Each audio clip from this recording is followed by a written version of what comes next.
Hi, this is Craig Dellinger, and this is a review of the Patagonia Ultralight Down Hoody. This is a jacket that we reviewed as part of our best lightweight down jacket article.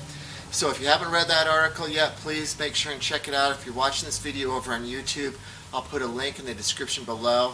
In that article, we compare numerous jackets side by side and give you all the specs, and you can find all the reviews, the videos, and the links to the different products all right there.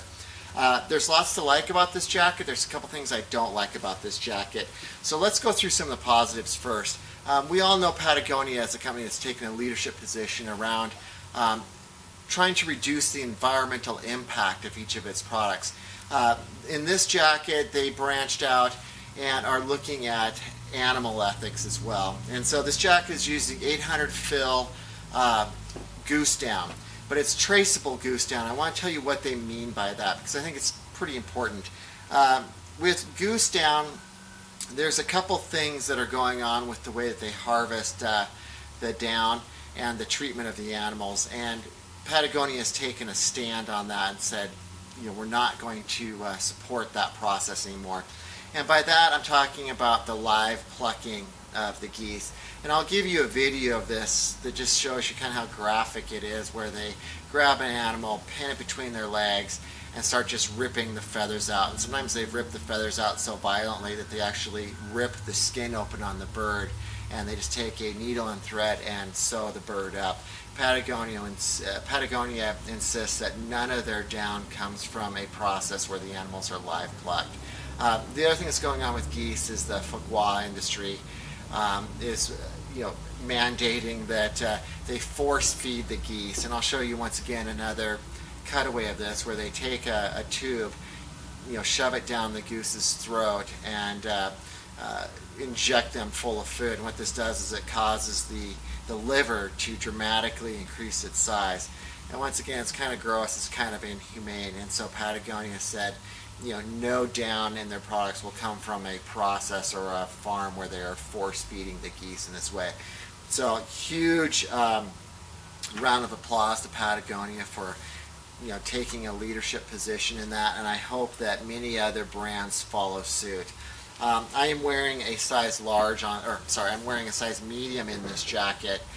This is what they're calling their alpine climbing or their slim fit. I normally wear a size large, so even though this is their slim fit, it's still cut pretty roomy for me. I had a user suggest, or a viewer of my video suggest, that I start giving you measurements of all these. I think that's a great idea. So I'll give you a diagram of how I'm going to take the measurements, and then I'll give you the details of the measurements where I'm measuring chest size, sleeve length, etc. Let's talk about some of the things that I'm not entirely thrilled with this jacket, and one of them is the baffle pattern. They're using a combination of 1.5-inch baffles and 0.65-inch baffles. And when you look at our our thermal imaging camera, our infrared thermal imaging camera, you can see that that's just not the most efficient baffle design. I have to assume that they did it for aesthetics. It's not a horrible design, I've seen worse, but these 0.65-inch baffles, they're just too small to get really good thermal efficiency or thermal resistance in that small of a baffle with the amount of down that we're using here. The other negative I'd have with this jacket is that up around the neck when it's fully zipped up, it just doesn't seal up as tightly around the neck as like the Mountain Hardwear jacket did. And we could see that once again on that infrared thermal imaging camera, where this allows excess heat to escape out. So it would just be nice if they tightened up this just a bit in the neck area. Once the hood is up, it's fine. Other things with this jacket, it's using a size 4.5 coil zipper, so bigger than the jackets that are using the size 3s, but not a size 5, so just a half step below a size 5. It's got elastic in the cuffs. The two hand pockets are zippered, and you have a Napoleon pocket here that's zippered as well, and it does come with its own stuff sack. So the other thing I want to point out on this jacket, and I think this is actually just an anomaly, I've checked several other jackets, I didn't find the problem, but I did find on one of the underarms where the baffles just weren't lining up perfectly. They were about 1/4 of an inch off.